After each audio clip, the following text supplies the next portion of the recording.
Welcome to the Slop Temple. We pray this video helps. You start by signing into the Google account that will own the printer. This ties print jobs to your identity. Once signed in, make sure the printer is powered and connected, Wi-Fi or USB to the host machine. Now open Chrome and go straight to the printing or printer section. This is where you add a printer to the cloud. Follow the prompts to discover devices on the local network and choose the printer you want to register so it becomes available remotely. Once the printer is discovered in Chrome, select it and click Add or Register to link it to Google Cloud Print. This uploads the device to your account. Then configure sharing options, decide whether to keep it private, share with specific people emails, or open it to anyone with a link. Make sure access fits your security needs. If the browser prompts for drivers or firmware updates, install them now, because up-to-date software ensures reliable prints.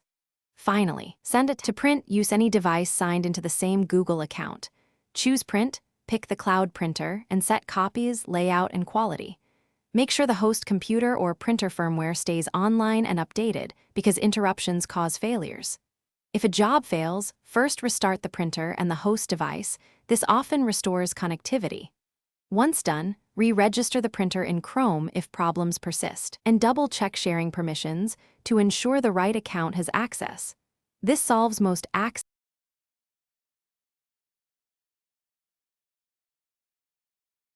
Thanks for watching. Consider subscribing if we helped you.